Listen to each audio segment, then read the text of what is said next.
ça doit être une formalité, en tout cas pour le PSG.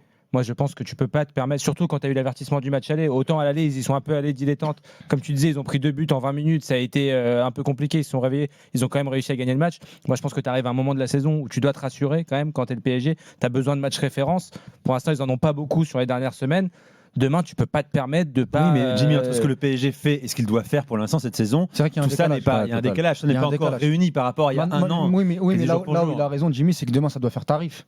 Ah oui, Carrément, là on est sur un Ouais, tarif. tarif, c'est minimum 3 pour moi. 3 buts pour le Paris Saint-Germain. Quand on voit la défense de Monaco, même si Monaco est mieux offensivement, ça reste une équipe où il y a Woodfess, où tu as Kerrer qui donne un but par match, où tu as un gardien, c'est pas Manuel Neuer Prime, où tu as des latéraux qui sont censés sans difficulté, même si tu as Poconelli qui repassait un peu à 3, ça facilite un peu Caio Henrique. Mais globalement, le Paris Saint-Germain au Parc des Princes, 16e retour, ça doit faire tarif, ça doit faire popcorn pour le PSG. Et surtout Maintenant, est-ce que ça va le faire? Si Sam a dit qu'il aille les chercher au début, normalement ça va te faire mais des je voulais espaces, rebondir sur ce que disait Sam, c'est que si encore une fois Monaco met l'intensité, normalement avec les 2 avions Nuno Mendes et Hakimi, tu dois profiter de ces espaces-là pour faire très très mal. Alors oui, moi je pense que Monaco peut marquer, Monaco peut avoir un temps fort ou deux, mais je vais te dire, Monaco contre le Real Madrid, quand ils en ont pris 6 en première mi-temps, ils doivent égaliser tous les jours. Ils ont des grosses occasions, mais par contre naïveté, manque de maturité, et ils se sont fait ouvrir dans tous les sens. Et le Real Madrid a été beaucoup plus efficace.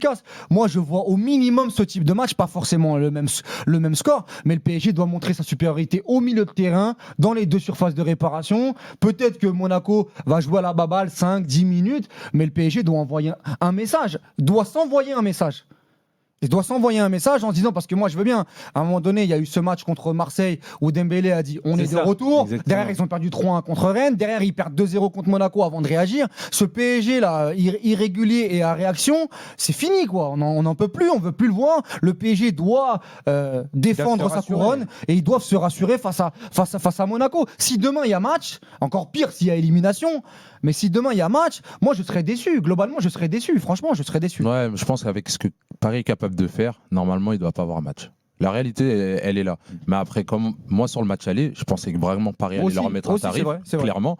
Et tu vois ce qu'ils ont pu faire, les largesses défensives qu'il y avait, mais tu te dis, Paris, ils sont capables de faire des bonnes choses, ils sont capables aussi défensivement d'être à la ramasse. Mais je sais pas si en fait c'est pas de la déconcentration ou de la suffisance sur le match aller, moi. Tu joues quand même à un match de Ligue des Champions. C'est ça, ouais. Mais c'est grave, tu vas jouer Monaco, tu vois, où tu es dans un cadre un peu différent. Tu joues une équipe de Ligue 1. Une équipe de Ligue 1. Moi, c'est ce que je dis depuis une semaine. Je pense que s'ils sont au Camp Nou ou s'ils sont à Stamford Bridge, ils font pas les 20 minutes de déconcentration. Ouais, mais encore, comme je disais la dernière fois, si. Mais là, au final, la réalité, c'est qu'ils jouent Monaco. Monaco, en tout cas sur la première mi-temps du match aller, c'était compliqué pour Paris.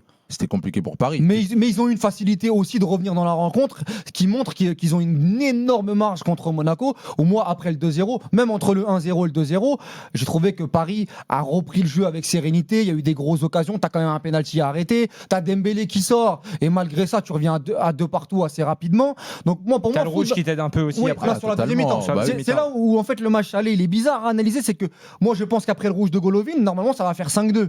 Et au final, ils arrêtent un peu. Donc c'est vrai que le PSG nous déçoit globalement, mais là c'est le match pour remettre les barres sur les T, les points sur les i. À l'inverse, moi je suis Poconelli, je suis monégasque, je me dis avec ce qu'on a fait à 11 contre 11 face au PSG, on peut le faire au Parc des Princes. On peut le faire, c'est quoi le faire C'est probablement plus qu'avant le play-off aller, tu vois ce que je veux dire? Oui, d'accord. Mais sur la manière de jouer, ils ont attendu, ils sont sortis 2 fois, ils ont marqué 2 buts, c'est un peu le scénario miraculeux de se retrouver à 2-0 au bout de 20 minutes. D'accord, mais ils ont été efficaces. Ils ont créé quand même ces occasions-là. Ils sont créés ces occasions. Moi, je pense, en toute honnêteté, que Paris, sur ce genre de match-là, ça doit être clair. Comme tu dis, franchement, un 3-4-0, ça doit être fini. Parce qu'avec la qualité qu'ils ont offensivement, Paris, et même dans l'animation du jeu, ils vont avoir le ballon. C'est juste défensivement. Pour moi, sur les récupérations de Monaco, être prêt. C'est tout. Ouais, en transition, un Balogun qui peut être un bourbier à défendre pour Pacho et Marquinhos dos au jeu, dans le dos d'Hakimi, parce que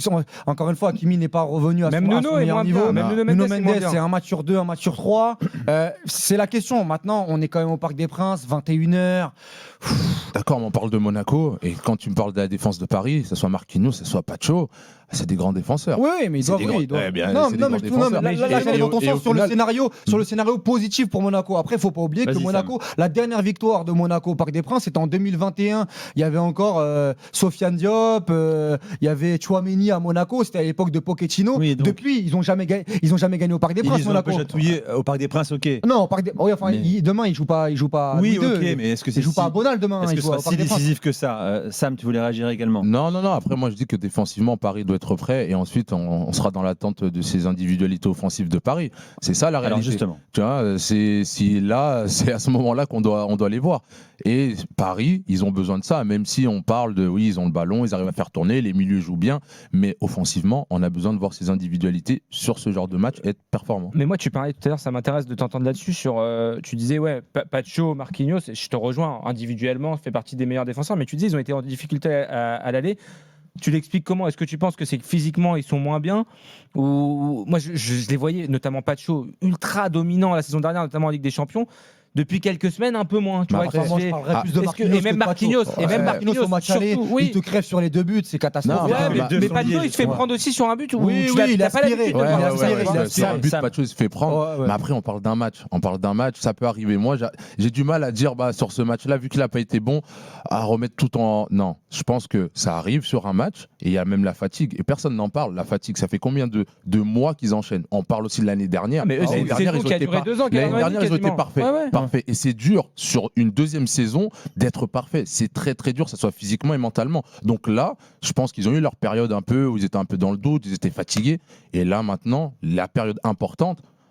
Je pense qu'on s'en fout un peu de la fatigue. Réellement, ça compte. Parce que là, après, c'est Ça Chelsea compte et plus. Barça. Chelsea ou Barça. C'est Chelsea ou Barça, ça passe. En huitième de Ouais, tu finale. vas donc, tout de suite même monter. si, bien évidemment, Sam, chaque pense- équipe, et je pense- même si chaque équipe a ses lacunes. Oui, bien sûr, il y a Et ses en vrai, en carences. Europe, tout le monde a des lacunes. On en parlera tout à l'heure avec le Real, avec le Barça. Le Barça, Mais il va falloir qu'ils osent tous le curseur là, du côté du PSG. C'est bon, la fête est finie. C'est-à-dire que c'est bien, la récréation, la boum, les soirées, les goûters. Là, il y a un moment, il va falloir redevenir l'équipe, en tout cas s'en rapprocher Ouais, de ce qu'on a vu l'année dernière. J'allais poser la question à Sam. Tu penses que ce PSG-là est capable de redevenir la machine qu'il était il y a un an là? Vraiment? Moi, je pense qu'ils sont capables. Ils sont capables et c'est dur d'être constant comme ça sur 2 années d'affilée. Mais je pense qu'ils ont eu des semaines, des mois où c'était un peu plus compliqué pour eux.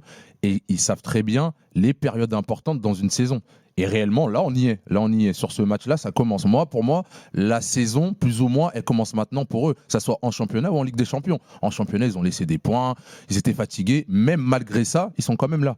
Ils sont quand même là à Paris. Ouais. Donc, Premier, je ouais. pense. Et je puis ils pense- peuvent mettre à 5 points Lens, si Lens perd exact. Ouais, contre après, Strasbourg. ça, c'est la Ligue 1, c'est minimum Ouais, ça, c'est Ligue 1, minimum, mais- minimum, oui, mais Mais ça, on a mais une je théorie pense que- d'interrupteur dans l'after depuis très longtemps ici, quand on parle du PSG notamment, appuyé en février sur l'interrupteur. Tu penses qu'ils peuvent le trouver l'interrupteur? C'est ce que tu me dis, quoi. Moi, je pense. Mais moi, c'est ce que Walid il va parler pour Marseille dans un instant de la condition physique. Est-ce que tu penses que ça se rattrape? Tu dis, ils ont été fatigués, etc. Mais j'ai l'impression qu'à aucun moment ils ont eu l'occasion de se retaper, puisque comme tu disais, ils ont toujours enchaîné. Donc pourquoi d'un coup, les mecs qui étaient un peu dans le dur physiquement, etc. il y a quelques semaines, sachant qu'ils n'ont pas pu se retaper forcément, parce qu'ils ont enchaîné les matchs. Je pense qu'en jouant des matchs, etc. À un moment donné, tu es programmé pour en février Ils ont arriver au pic de Ils ont forme. enchaîné, il y a eu des blessés. Il y a des joueurs En plus. ouais, il y a eu des blessés. Donc, blessure, tu te reposes un peu plus, même si tu dois, on va dire, te récupérer. Mais pour moi, là, c'est la période où tout le monde, plus ou moins, a récupéré à leur manière. Parce qu'au final, j'aimerais bien voir leurs entraînements. Leurs entraînements, je pense, c'est plus de la C'est que de la récupération. récup, ouais, C'est que de la récup. Ouais, c'est Et ça. je pense qu'ils se préparaient exactement pour cette période-là.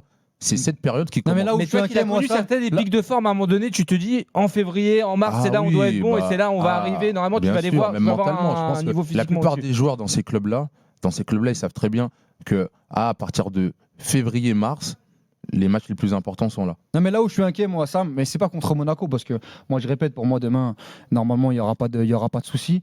Elton en parlait la semaine dernière, notamment sur les quatre créateurs de jeu dans cette équipe du PSG. Je trouvais ça pertinent. Nuno Mendes, Hakimi, Vitinha et Ousmane Dembélé. Et moi, sur l'aspect physique, ça va être véritablement l'enjeu de ce PSG sur la deuxième partie de saison pour redevenir cette équipe-là. Ousmane Dembélé, je ne sais pas si on peut en parler, Nico, mais la gestion d'Ousmane Dembélé, je ne l'ai pas compris, moi, sur le match aller.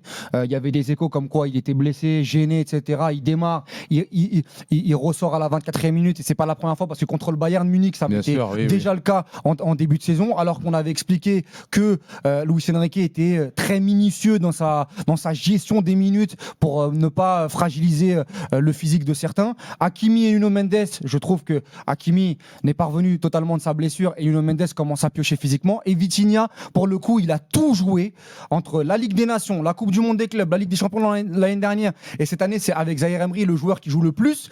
Tu vois, ces 4 éléments-là pour la suite. Parce que moi, je pense que contre Monaco, sincèrement, si ça passe pas, c'est une Et tu peux catastrophe. rajouter Dembélé qui est encore blessé. Je parle de Dembélé, les 4, c'est ça. C'est Vitinha, Dembélé les deux latéraux. et les 2 avions. Parce que pour moi, c'est les 2 qui font la différence. Donc toi, t'aurais aimé quoi? Non, je sais pas, j'aurais aimé. Je dis juste que je suis inquiet sur l'état physique de ces 4 mecs-là quand ça va commencer un petit peu à être chaud. Il va falloir boxer pour le PSG en 8e, en quart de finale. Parce qu'il faut pas oublier que ce match contre Newcastle, où tu termines pas dans le top 8. Luis Enrique a voulu nous dire oui, on a besoin de 2 matchs de plus pour se remettre dedans. Mais ça t'empêche quand même de te reposer, de récupérer. Et puis surtout, ça va te donner un calendrier qui va être très compliqué. Tu vas devoir jouer tous tes matchs à l'extérieur jusqu'au bout. Tu vois, il y a ça aussi.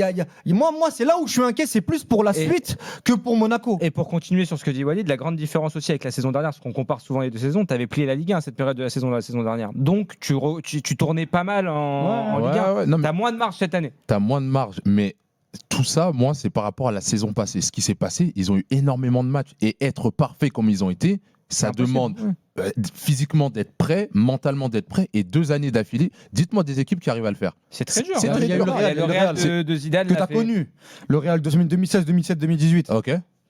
Dis-moi. Ouais, voilà, c'est tout, il y a eu c'est ça, tout, oui, il y a oui. que À part ça. Oui, après, tu as le Barça des grandes années quand même. Ils ont fait 2 Ligues des Champions en 3 ans, ils ont fait demi-finale. D'accord, Parce que, mais moi, le je dis pas qu'il faut la gagner pour le PSG. Ouais, mais sortir en 8e ou en 16e, tu dois quand même assumer ton standing. D'accord, ok. excusez-moi. Mais le foot n'était pas le même à cette période-là. Tout à fait. Oui, mais là, tu as les 5 changements, tu as plus de récup, tu as des staffs plus élargis. Quand même, ça, normalement, tu dois. Après, la Coupe du Monde des clubs, on l'a dit, nous, ici, c'est un poison. Ah, c'est un poison. Mais ça. il n'y a pas de souci. Mais après, c'est le club qui l'a assumé, son président. Et qu'il a assumé sans recruter, parce qu'on aurait pu aussi avoir un effectif plus fourni On avait que tu n'as expliqué, pas. bon, au passage, les recrutements, quand tu vois Zabarni et quand tu vois Chevalier, finalement, ils t'apportent rien sur la deuxième partie de saison. Mais nous, on voulait un joueur par ligne. Ils ont fait le choix de ne pas recruter aussi, de faire du recrutement interne parce que Mayoulou, faut le mettre en avant, parce qu'un tel va revenir à son meilleur niveau. Bah, il faudra quand même assumer cette stratégie. Ouais, mais je pense que Luis Enrique, il assume. Oui. Il assume totalement. Au final, c'était ses choix aussi. Et je pense, le connaissant, c'est un entraîneur qui n'a pas besoin d'avoir 35 joueurs. Ça ne l'intéresse pas.